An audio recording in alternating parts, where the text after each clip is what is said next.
Okay. Welcome. Can you hear me now? I can hear you now. Good. Welcome, everyone, to our last Womanist Wednesday in the month of May. We're so glad that you joined us, and some of you have been with us for all 4 weeks, and we're excited you're here. Yes, welcome, welcome, welcome. And we are so excited to have a womanist, phenomenal womanist on today for we're closing it out in just a grand way. I mean, she looking all splendid over there too, and It's her blue splendid. and blue her background and her blue. But we have Reverend Raedorah Stewart with us on tonight to have a womanist conversation. We are glad for her and her yes, and everybody who's joining us. Be sure to join in the conversation. Let us know where you're watching from. And when you have questions or comments, drop them in. We are having a conversation together. Absolutely. Let's go ahead and, we are live streaming on Facebook and YouTube. And so, once again, if you have any questions or comments to contribute to the conversation, please post in the thread, and I will be checking them out, and we'll post and we'll ask some of those questions. So let me just say, we've got Wasabi Sidibe has joined us. Reverend Winter Laws has joined us. Angela White is here. Jazel, I like how she spells that. Jazel James Todd is joining us as well. She said, "Go, mommy." All right. And Reverend Tracy Anderson Tolado is here so far. So we are delighted that you're here with us tonight. And you can like and share this and ask somebody else to join us in this conversation, because I believe it's going to be good. Please like and share the broadcast. What we're trying to do, and what I think we are doing, Reverend Camila, is expanding the discourse on womanism. We are doing the very best we can to take womanism out of the academy, put it into the community, into the church, and make it accessible to more people. And making sure more people know about the work that these womanists are doing in so many areas. Because let me tell you, they're doing the work. Hey, absolutely. And I like you said, in so many areas, in a variety of areas, markets, venues. Just the creativity is just mind-boggling. But it's amazing. And that's right. And I love it. All right. So let's kick this off with Reverend Raedorah Stewart. Tell us about you. Now, who are you? Let me say it this way. Now, we mean this in the typical sense of, an introduction, right? Who are you? But also in a fundamental core kind of sense. Who are you? I would like, first of all, to say what a wonderful platform, and I am honored to be here, especially for this month of high cotton. I have enjoyed being in the company of these sisters, and I look forward to meeting each of them. Well, I have met Dr. Valerie, but I look forward to meeting the others face to face someday. So, so thank you for hearing me, seeing me, and regarding my work as essential to your mission and task. So, I told you I was going to get a little gushy and over you before I started. That's okay. I'm a native Texan, mama's middle child, and I'm the quintessential church girl. I have one birth daughter. Giselle is my trans daughter. And I also have a plethora of sons, daughters, queers, and I'm village auntie to anybody 20 years younger or under 40. They are my village nieces and nephews. My passions are purple, peace, people, and certainly pontification in a variety of ways. I identify in the context of spirituality, in the context of faith, as religious, spiritual, and mystical. Mm. My day job in academia, I am the faculty director of the Writing Center at Wesley Theological Seminary here in Washington, D.C. And I also own a boutique writing consulting firm, I Write Solutions, LLC. And through that, through my company, my writing ministry, it's both a ministry as much as it is a place of witness. And I am particularly partial to helping Black women get their words in publishable order. And so I'm grateful for the clients that I've had, and as well as for an opportunity to serve, particularly women in ministry and in the academy.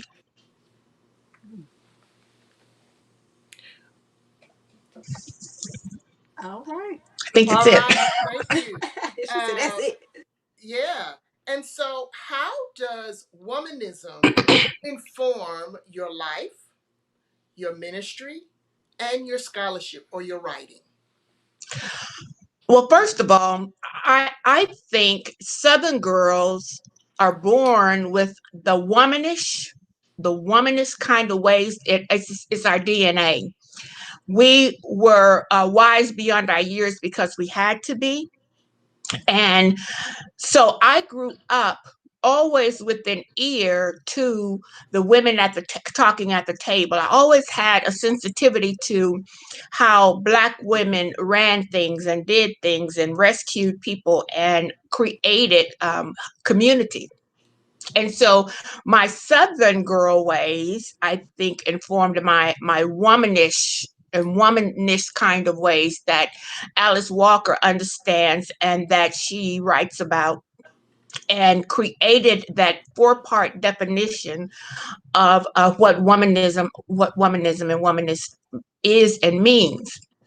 Now, for me, I was introduced to womanism, womanist thought in the late 70s with the Kambachi River Collective, with the Kitchen Table Writers around literature.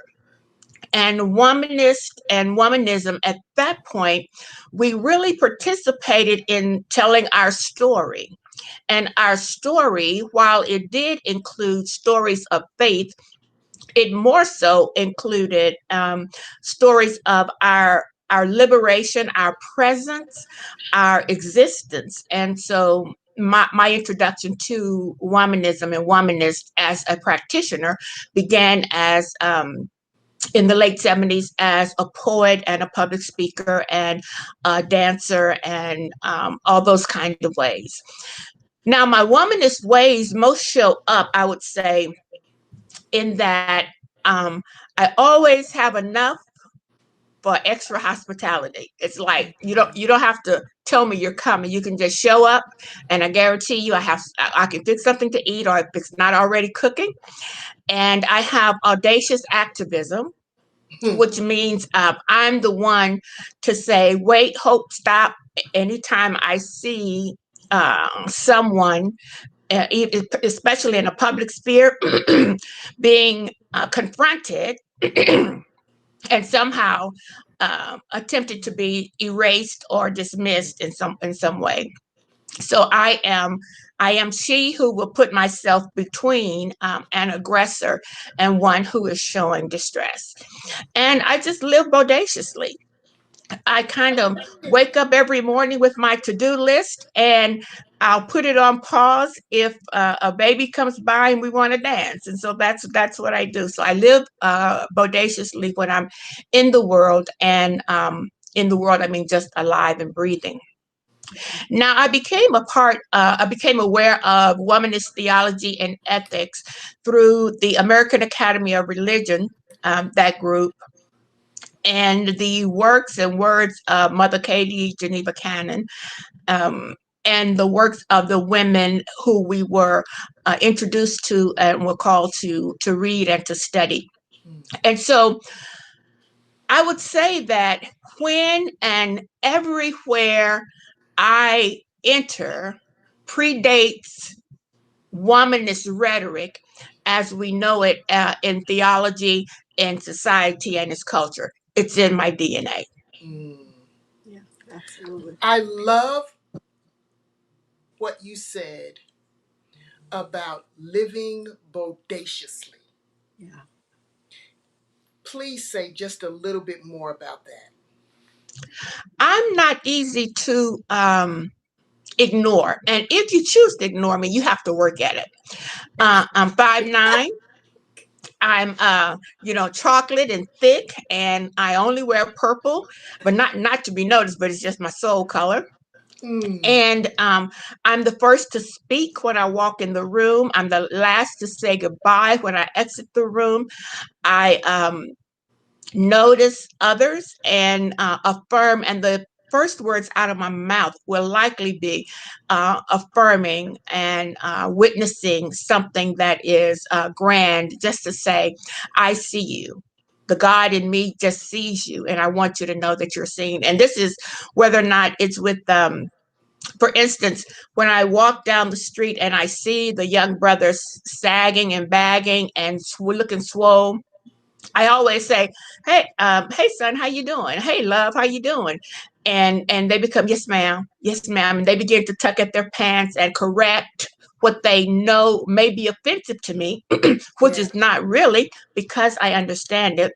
But I am not afraid of my young people. I'm not afraid of how they identify themselves and how they live out their lives. And I am, really quick to affirm them in that way, because, and I tell, women and men of my age, in their 60s, you used to be that age. And if you were not living that live and that loud, I'm sorry for you, but I was. And so I can embrace and I can say the children will be okay. Yeah. Yeah. Wow. That affirmation, though, that's Yes. very important. Yeah. Very, very important. Now, you talked about stories, talked about a whole lot of stuff, and the people are here for it. I just want you to know as I look through the comments. But Yeah. one of the things you say is I'm a narrative theologian in your bio. Mm-hmm. And we've had people on here say they're practical theologians, and we talk about this, but tell us a little bit more about what it means for you to be a narrative theologian, and particularly as a woman, is what would be your concerns as a narrative theologian? In the academy, narrative theology falls in the bailiwick of practical theology. It falls, it spans into homiletics. It can also be find itself in biblical studies and languages, because narrative is simply storytelling. And when I identify as a narrative theologian, I'm telling you, you can expect from me good story. gospel story, God story, story of human, the truth in places that cause us to lament, and the truth in places that cause us to rejoice in one another and in being. And so, as a narrative theologian, which is a recent term that I have discovered since being with my ethics and narrative professor at Wesley Seminary, is that all that I have been doing my life with storytelling has been narrative. And I always find God in what I read and what I write and what I see. And one of my passions is watching film, and independent film in particular, and to elicit where God was and how God moved in that story, whether it's American or a foreign film. I can look and discern, and so a lot of my sermon illustrations come from that fresh place of how would a theologian tell this story. And that's what I think Jesus did a lot in telling parables. And so being a narrative theologian is the presence of mind to see the story and then to tell the story. And I do it as a poet, a preacher, a writer, a teacher, or whether we're just sitting around chewing the fat or having a womanist conversation. Um, I see no inherent concern for womanist around narrative theology because we've been telling our stories, and we will keep telling our stories. Um, what I hope we'll do even more of is to publish our stories, because you've heard whoever holds the pen holds the story.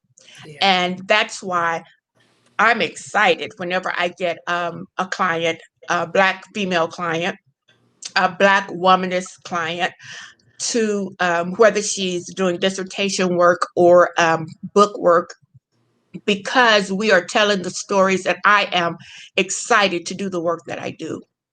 That is awesome.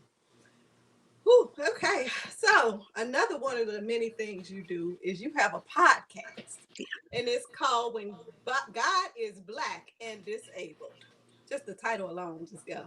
But I wanna talk about how you came up with that title, and tell us a little bit more about that, about your podcast, and what if somebody tuned in, what could they expect to hear on a podcast like that? Well, the call letters for the podcast is WGBD, When God is Black and Disabled, WGBD. So if you search it on any platform, you'll just put in WGBD, and you'll come to the podcast. For a long time, Dancing in My Spirit was the narrative of the Imago Dei, the human being made in the image of God. And then coupled with the Psalms 139 trope of I am fearfully and wonderfully made.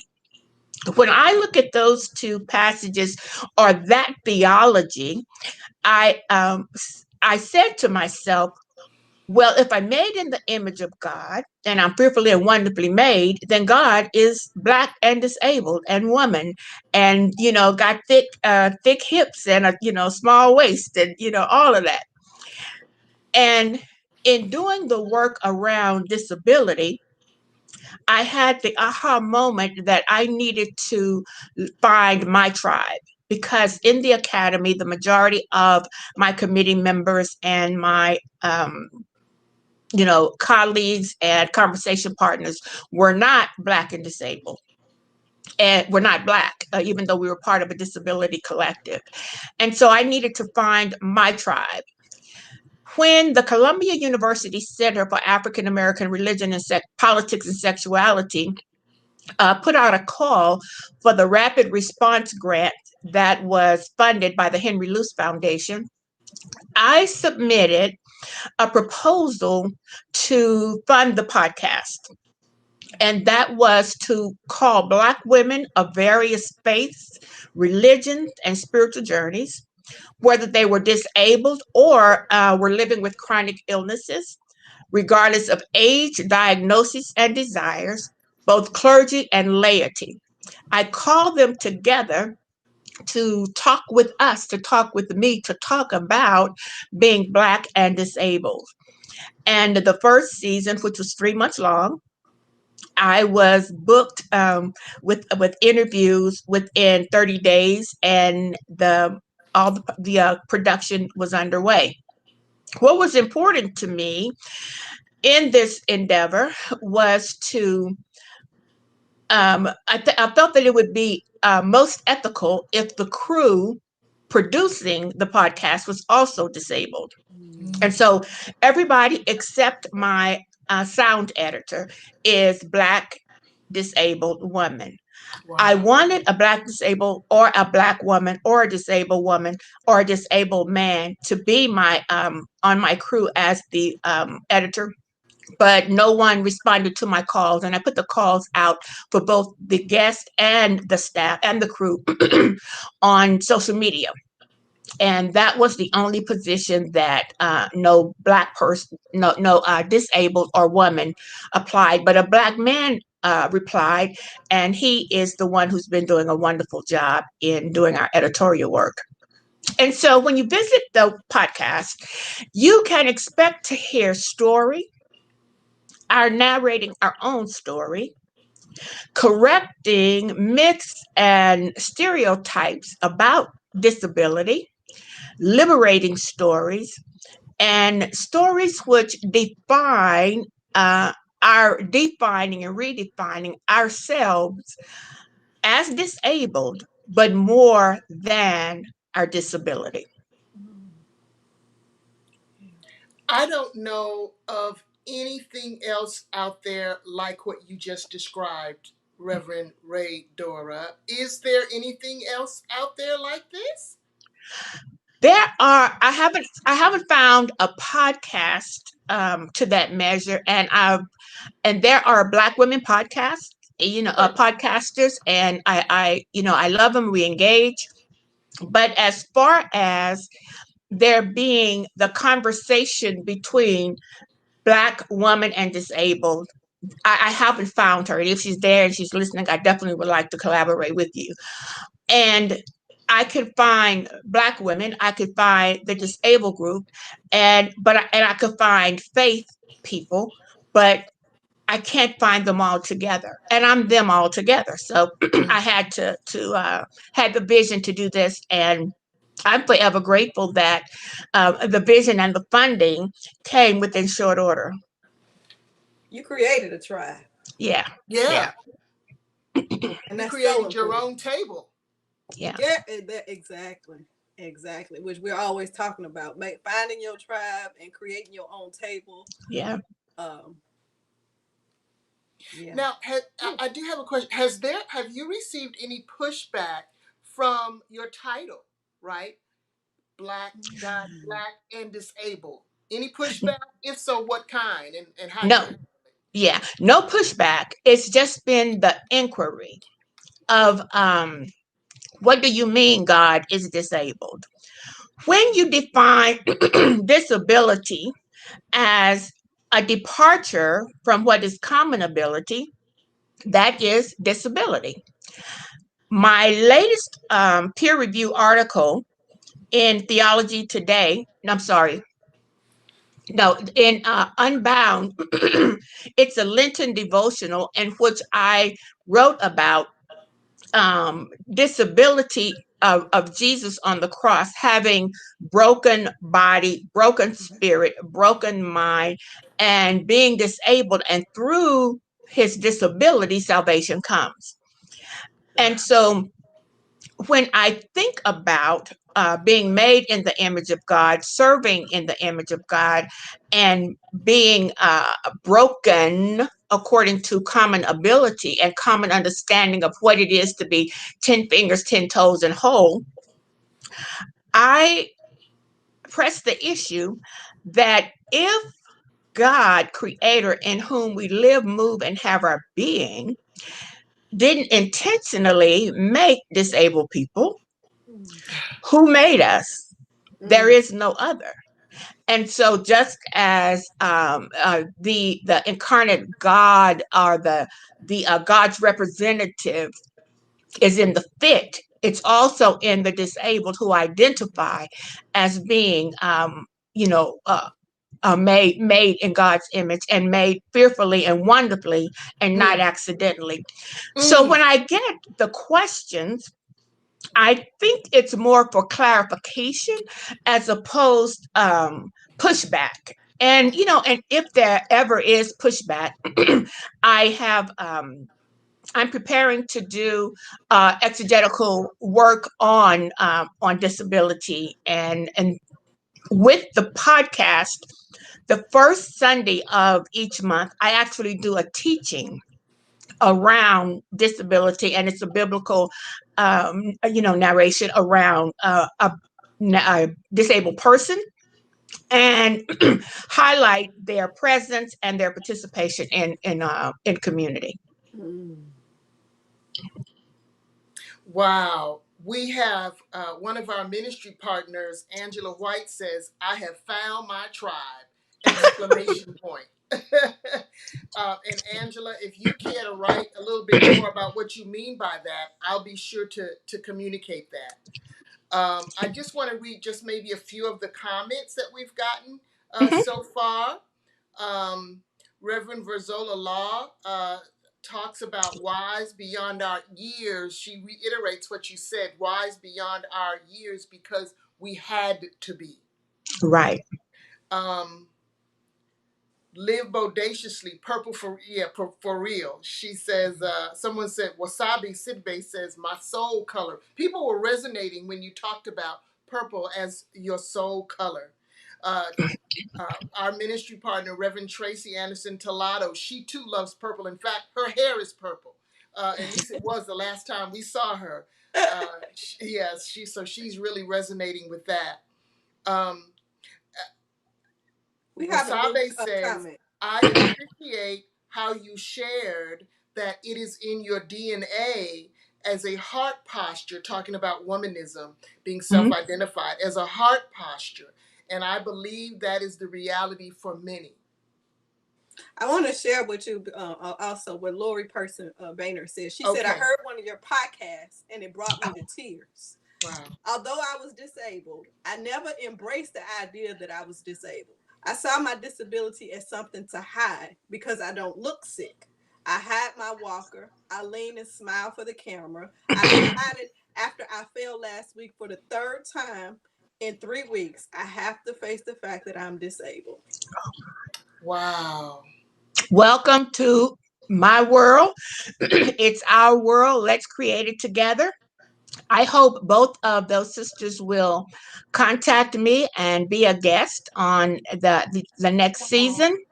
I'm actually lining up guests now, and we'll tape in June, and the new season starts in July. So reach out. You can even talk about that. Um, yeah, just talk about that. And let me say something, if you will, about Please do. Wasabi Sitabe. Wasabi Sitabe, also known as Soul Queen Wu, actually, she was a student of mine at Wesley in my writing for ministry class. So I knew she was a lyricist par none. Mm. I contacted her a couple of years after she had matriculated, and I said, Beloved, I'm doing this thing, and I feel your voice is the blessing we need to hear. Mm. Baby girl sat down. She wrote the intro lyrics, the outro lyrics, and she sings us coming in and going out. If you don't know her, get to know her. And just listening to the intro will get you to the place of where you know we are in the bosom of Shaddai, and we're going to be okay. Wow. She also said your Amazing. teaching changed her life. That was one of her other comments for you. But you know, Thank it's we have a couple comments that I want to talk about because you know the first the coming to being able to say I'm disabled. You know the you. Yeah. is there empowerment in that? That's one of my questions as I'm thinking about this. But also because what our ministry partner Angela White talks about because of my own disability, I've had to fight to be seen, and Mm. also the invisibility that comes with dealing with disability sometimes, or is there? I may be my own assumption, but Yeah. going with what she's saying. It is. Add to that the insult, even though it's at times meant to be compliment, but you don't look disabled. Wow. That is a statement of invisibility and Wow. someone else telling your story. Mm. If I say I'm Black, call me Black. If I say I'm disabled, call me disabled. Disabled is not a bad word. It's not a dirty word. It's not profane. Differently able irritates me to no end I was gonna because ask from you where about I that. was just about to ask that Yeah, too. yeah. because from where I sit, you are differently able from me. Okay. But just say disabled, and the struggle to acknowledge disability, especially as a Black person, is challenging because in our families that we are the last to get the information of what disability is as well as disability services. um, Saying that you're disabled or need an assistive accommodation says that you're somehow weak and a burden on society. Mm. um, Assuming disability should fit another's narrow tolerance. Ooh. This is a way of erasure. Mm. So coming to terms with being disabled is, I think, the same process that some people come in terms of coming out as queer. In that, for me, as a child, I have since learned that I had disabilities then, but all they said was that I was sickly. Ah. I was sickly. As I got older in adulthood and got pregnant, which was I was, warded against, get pregnant, it could kill you. Then the language of disability became like, oh, and I was ignorant. I said, but I'm not in a wheelchair all the time. This is just for this. And I made it through the high risk pregnancy. Hey, Jay. And then there was the evolution of understanding what that was, what that meant, what my limitations were, and that my limitations were fine. I had to run my own race, not to keep up with anybody else's race or run at the sound of anybody else's starter gun. And when I moved into that place, I began to not only live happier, but much more fulfilled and did more things that I wanted. Because when I tried to keep the pace, I was always so exhausted. Hypersensitivity, the neurological challenges are, what they are. And I am so grateful for medical care that has allowed me to identify this is what you're doing. And not, they didn't just say, you're this because I think you're this. I described myself and they gave me the narrative. They gave me the language. So the exact NOMO was empowering to me to realize and recognize my disability. My most recent and debilitating disability happened 10 years ago. I was skiing, and I fell and hit my head Mm. and had and rose up to being diagnosed with an acquired head injury. And that manifests itself in peculiar ways, anywhere from fatigue. My stutter came back to some degree. I'm very mindful of that. I became very mindful of the need to medicate as opposed to simply push through. Yeah. And so having those moments, and the young lady who said she fell 3 times, year before last, I fell 9 times in 1 year before they figured out what was wrong. Wow. And I kept saying, well, I'm you know I don't feel like I'm going to fall. It's just all of a sudden I don't have any muscular strength or signals going to my brain to take the next step. And so we determined what that was, and working on it. And so however it evolves for you. Don't let anyone tell you what you look like, what you don't look like, or make themselves seek to make themselves comfortable because of your reality. And embrace your reality even more, because what God made us intentionally and not accidentally. Mm.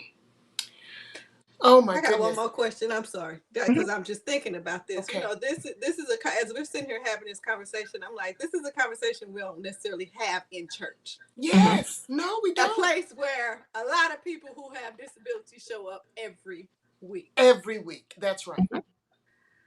What does it look like when we start having these type of conversations? What would you like the conversations to look like in a church? Okay, my top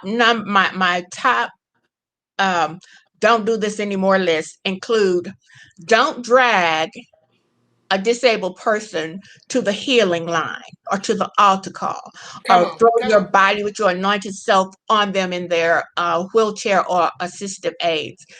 Disabled people don't generally think of themselves as sick. Mm, Mm. come on. Sickness is a means for praying for healing. Disability is not the dichotomy of sickness. Mm, And so disability in and of itself is a wholeness. It's different, a different manifestation of wholeness. Like I'm tallish, but my child is 6'6", and so I feel shortish when I'm around her. You know, and so when you're dealing with the church, change your mindset that and it's a certain arrogance that we come in wanting to lay hands on everybody, and we're so spiritual we can tell who's in need of this. No, a disabled person has full agency.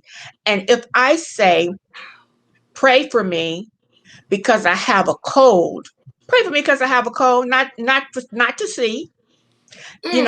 Come not on. stutter, not to walk, not to get off of my TENS machine. I'm not sick. That's Wow. disability.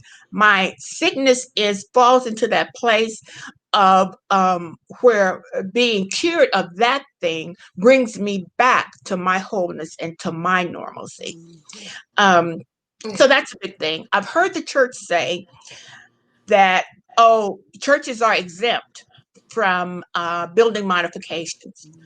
Oh my gosh. I want you to stand before God and say, but we were exempt from Woo! modification. Woo! When we opened the doors of the church, I don't think God said, and churches can be exempt from not Wow. only ramps, but also who greets the person at the ramp or at the parking lot. Not only um, making the spaces available in the church, but make choice spaces available in the church. A big problem that I have is when I have seen church members remove a disabled person, a woman in her wheelchair, to a pew because the dance team needed that little extra 8 inches by the wall where she was sitting. Her wheelchair is a part of her bodiness, her Mm. Mm. and oh, but we had to make Wow. room for the dance team. Baby, you better, you know, listen. I had other words. And so Wow. just being aware that disability is no measure for acuity or acumen, not only to advocate for ourselves, but to say what we want. And if we say what we want and we say what we need, that's what we want and that's what we need, not necessarily what you want to give that Mm. meets your definition. And all disabled people need a different thing. Woo! Girl. Ooh, okay. Oh my God. All right. I want the church to be the head, not the tail Yeah. of disability reform in, in culture and society. I really do. Yeah.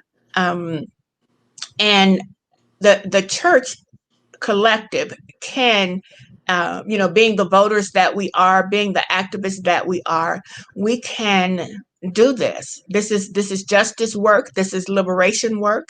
Yeah. This is, gospel work. Who Jesus would be hanging out with me, you know. Yes. Yes. Absolutely. Yeah. Wow. You have just you've just opened my eyes to so much and to um, different ways. Another way of no, no, not another way.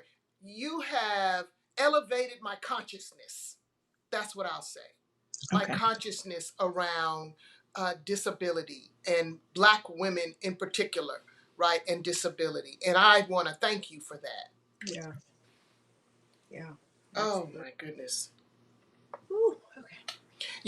As I was listening to you talk, Raedorah, I was thinking, when we put these and when we invite people to be a part of the Womanist Wednesday, we have no way of really knowing how the conversation is going to go. Like we have our questions and all that, but I was not expecting this in a Mm, good way, right? okay. So this conversation is a surprise and a pleasant surprise, a good surprise, and particularly the people who are sharing in Yeah. our thread down here, like my sister Lori Person Baynard. I had no idea that she was disabled, and I've been her coach. We never had this conversation. Right. So thank you. Absolutely. Some of it is shame. Some of us is finding people with whom we feel safe. Yeah, And so the depth of a relationship will determine how you're brought in, to our lives. And yeah, and sometimes, as well as I can take care of myself, sometimes I need the friend who say, uh, "I'll be downstairs in 10 minutes," and I just have to get up and go downstairs in 10 minutes. When I feel overstimulated and I'm out with him, he's able to say, let's go get a smoothie. And I don't like ice creamy drinks, but he knows if I say, yeah, that means that I'm overstimulated in whatever atmosphere we're in, and he can, pull me away. yeah, And as I began to share with him, he began to he appreciated it and knew that I wasn't just acting distressed, or like I wasn't angry and I wasn't sad. I was just doing breathing, doing tapping, pulling the anxiety back. yeah. Mhm. Mhm. Wow. Whew. Okay.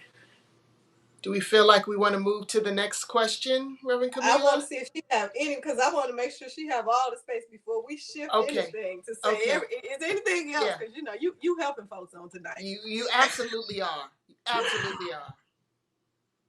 Well, your questions have given me an opportunity to talk about, if I had a message for the church, this would be the message for the church. And if we were in, an in-person conversation, I would have just taken either of those texts and preached much of the very same, even calling names.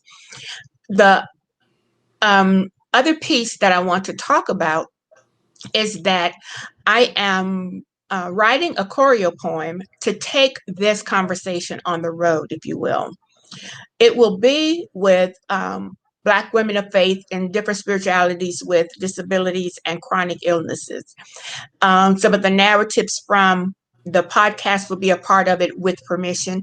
And the public presentation of it will be March of next year. And given that safety, health will be a great concern, it will be a digital production. But in doing that, think of it as for colored girls, with Black women telling our stories based on our conditions, and then the vagina monologues, around which the thematic piece is disability. And with the women of all the different ages and Mm. professions and life experiences, both with diagnosis and misdiagnosis, rejection and acceptance, activities and isolation. I'm looking forward to being able to package a piece that churches can begin to have this conversation. And definitely, I look forward to having opportunities to preach on a regular old Sunday about God of the disabled. Would you preach on a I was gonna Saturday? say, what about on a Saturday? Yeah. Oh Would yeah, on a Saturday. Saturday too. Would you On a preach Saturday on a too. Saturday I night? was thinking congregational pulpit. Yeah, parish pulpit. Yeah. Okay. Okay, just wanted to make sure. Okay. Okay, so all right, so let's transition to another question that really is in line with what you were talking about just a few minutes ago about what you're creating, right? So you're a writer, you're a Mhm. minister, academic, and at your core, what is very clear is that you are a creative. You also do other artistic expressions like painting and poetry. Can you talk about that work?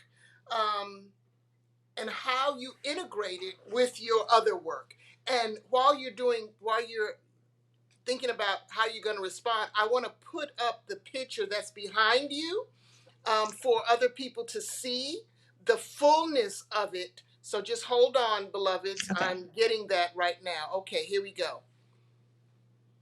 That's beautiful. Yeah. So That so is yeah. that is a tree. I mean, that's the tree of life created by my hand.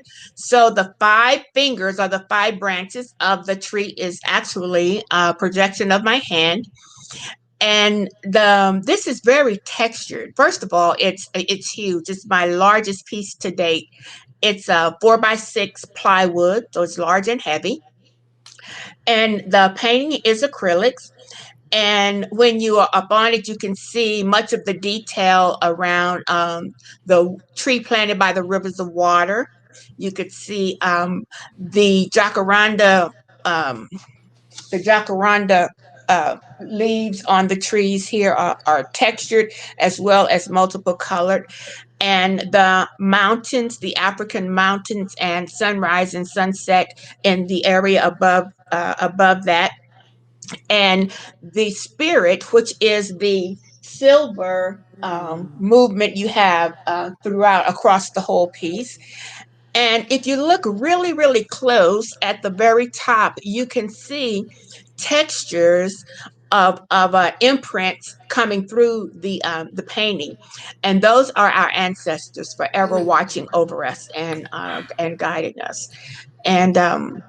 And that one, it was wonderful to do. It took me 7 weeks or so to finish it. So imagine what prayer I was in doing that piece. Wow. Well, let me just say that if you ever create prints of that, I would love to buy one. Oh, absolutely. I will make sure I do that. Mm-hmm.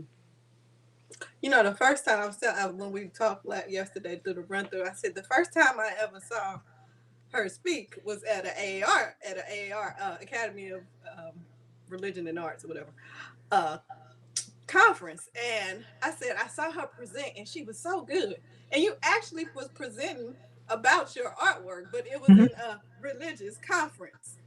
Can you talk a little bit about how that kind of stuff, right? Because that's not something most people think about when they think about the AAR conference. They always just think about all these papers that they're gonna read. And you had you had stuff, but the creativity of the incorporating all that into, I just thought that was wonderful. But I want the people to hear about how you did. Well, I got the language of arts and theology from reading Carol Sayers. Mm-hmm. She was a contemporary of C.S. Lewis, a white lady, And her whole point was that from the mind of the maker, we are all created, and that's from the mind of God. And so being creative for me has always been holy work. And I view creative things as holy work. Um, at that particular conference, I was showing the textures of that creativity. So I had both erotic paintings as well as pastoral agricultural like plants and flowers. And I talked about how the textures of creation still created beauty, just depending on what the texture is. And so the erotic paintings had lots of texture, and I passed the paintings around, and people got to see the ebbs and flows, the mounds, and the texture. And then the paintings of the flora, and all of those paintings were from Provincetown, up in north in the upper northeast. Um, and so they were able to see just how smooth that those paintings happen. And that was to show that when I create, it's like I tell the story that needs to be told. And the erotic pieces, required a little more texture and build up in a way that capturing the other paint. And I usually paint the flora to even look like watercolor, as opposed to the heavy bodiness of the full bodied acrylic. And for me, all of it is good and all of it is God. So if God made it, I'm going to attempt to paint it.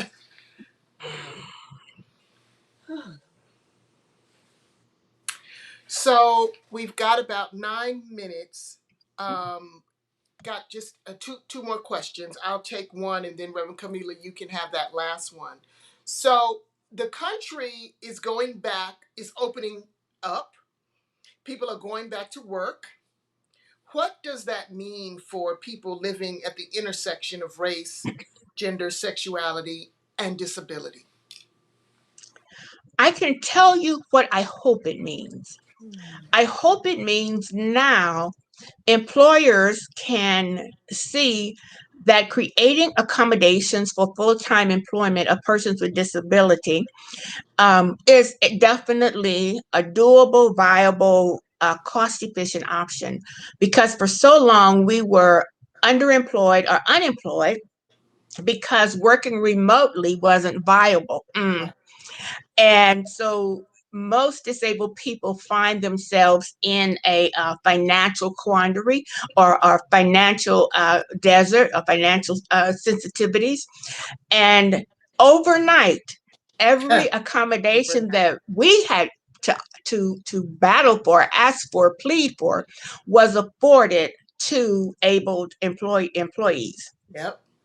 And so, what I most hope, and I will speak in hope on this matter, is that the resumes will get a second look to say, not only can this work be done well, I won't have the overhead of creating modifications, building, or accessibility, but just simply equipping this employee with the acumen and ability to do the work and give us an opportunity to do the work full time.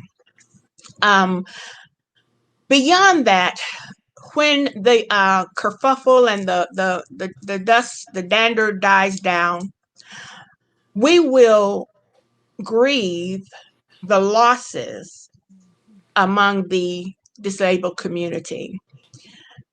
Our deaths are not making mainline news. And yet, disabled persons, due to the vulnerability of various disabilities, have died in alarming numbers. And other than the families knowing, there has not been a national outcry about how, not even within the church, of how much more complete the church would be to be including disabled persons and bringing our laments, our losses, as well as our visibility to the forefront of community? Are we not an incomplete community as long as we relegate disabled persons to the fringes, or even, off the landscape altogether? Mhm. Woo. Wow. Yeah. Mm, mm. Woo. A more complete community. More complete. Yeah. That's it right there. Well, I do want to thank you for your yes, first of all, for joining us, because we you didn't have to say yes. No, Always start there. Nobody has to say yes. So I appreciate your yes, and for sharing, and absolutely. for the way you have helped the people on tonight. But when she put your name up, put her name up one more time for me. If you can, you put Yes, her name up at the I'm bottom. doing it right there. Okay, it says womanist, preacher, poet, painter, mother, and narrative theologian. And I know that's not even all of your titles and all of the things you do, because you're doing so much. But what I always want to know is, what do you do for self care? How do you take care of you so you can do all those things Yeah. across the bottom of the screen? First of all, I am an ambassador for the NAP ministry. Ooh, I believe, ambassador. yes. I Not only does the siesta in the middle of the day, whether it's the 20-minute power nap, which is the corporate Mm-hmm. term, but reviving nap, or if your body just says, I am overloaded and I can't figure out the next thing, treat That's yourself like your laptop. When you turn it down woo. and you turn it back up, it has a chance to recycle, go through all of its cycles of rebooting, and whatever didn't work before will work, likely work now. Same thing with your phones. If you're using it for a lot of games and a lot of Mm, my phones actually mirror my Google Chrome on the desktop. And so when I'm on the move or I'm in the bed, I continue to take care of business. And sometimes just the bandwidth and the history and the cookies overwhelm it. All I do is turn it off, and moments later turn it on, everything is back regulated. So I'm mm, I'm an ambassador for the NAP ministry. Mm. Okay. What else I love is urban rooftop gardening. I Mm. have a rooftop garden called the Purple People Place, aw, and I grow purple vegetables and share them with my neighbors. And last year was particularly sad because our public areas were closed off because of COVID.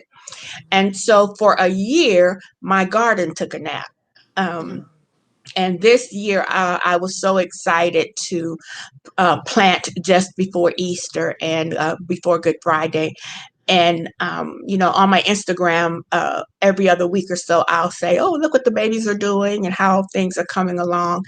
And also pray for my tomatoes. Usually my tomatoes are my bumper crop, but they have done little or nothing. Whereas all of the other vegetables are having green heads and coming together, and the herbs are just all over the place. So I do urban rooftop gardening, and I also study comedy. Mm. Yeah, I have found before I would preach, I would go to a late night comedy show, and I discerned that whatever the people laughed at or groaned at would be what I needed to pray for the congregation the next day, because in that environment you have the most visceral response to wow. culture, to joy, to pain, to questioning, and so that was my place of inspiration. And I also feel like I am a closet comedian. So if I ever have a writer, I think I can do the stage work, but I would want really good writers, and I would be a comedian if I wasn't a comedian in my real life. That is wonderful. Well, thank you Wow. Thank you again. so Absolutely. much, Raedorah, Reverend Raedorah, for again, as Camila said, for your yes, and for just the way that you connected to so many people who are listening tonight, the way you helped so many people just tonight. And I just know that you're doing this everywhere you go. You are an inspiration. I hope so. And you have blessed us so much. Thank you. You're so welcome. I'm just honored to be here. And as I was telling Sister Camila last night, as soon as I heard of the Facebook group, I read everything about it, and I was like, "Oh, I want to join this one." And I'm very scant about joining groups because I always want to be a contributing member, and I just promote everything that you do. And so I'm excited to be a partner. And I just never would have thought I would be a presenter here. And because I felt like everything was so rich, no matter who came on, until, but yeah, I'm glad I'm able to contribute. What you mean And until? yeah, And up until to, and including tonight. and I was thinking, wow, what an incredible way for us to close out this year of Womanist Wednesdays with Reverend Raedorah and what she presented. So you were the icing on the cake. You were this was the best way I think we could have had to have our last Womanist Wednesday with you. So yeah. Because we've had phenomenal. I always say this. I be like, I'm like, it's just amazing to me the womanists who come on here, who first of all say yes and come on, and the way that they just come in each week, year after year, it's just been great. Yeah. And like she said, this was the icing on the cake for 2021. We closing it out with a bang. Yes. And so as we end, I want to encourage all of you to find Reverend Raedorah's podcast. Someone did put the link. Yeah, she did put it in a. I put it in a link in a. Put it. Yes. So do that, and keep us. And anytime you have anything, Reverend Raedorah, please feel free to come to the gathering page and post it. I will. Thank you. We're looking forward to that choreo poem. I just want you to know. Absolutely. Yeah. I'm excited, and I have another one of my village daughters who is a curator of public art and performance. Ariel Julia Brown, she's going to help me work it out, and I'll also be looking towards the Facebook group Divas with Disabilities as collaborators. Y'all hear that? Divas with Disabilities. Y'all find that and join that Facebook group. Yes. Yeah. Well, thank you again. We have just a few announcements for everybody who joined us tonight. Thank you for joining in on the conversation. Thank you for joining us for the last 4 weeks. You have made this what it is.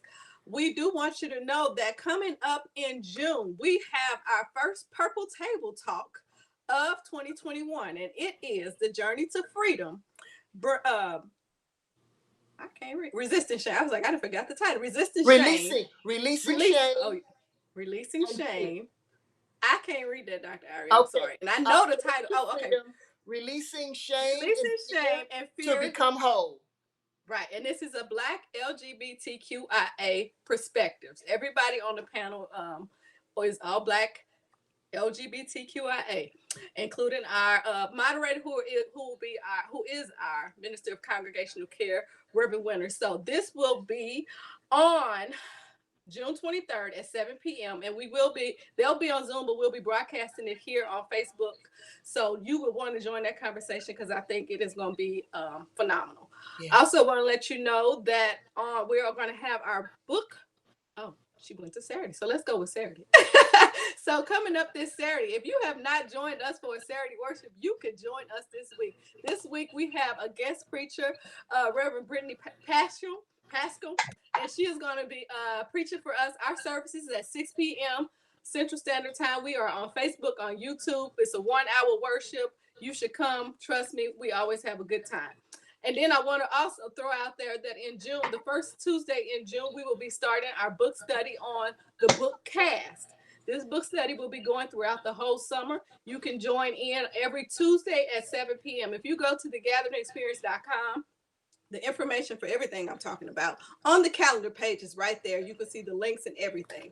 So thank you again for joining us. And that's all our announcements. Am I right, Dr. Iris? I do believe that's it. Did you have any closing remarks, Reverend Raedorah? May the peace of Christ, who makes us one, guard your hearts and guide us back together again. Thank you. Absolutely.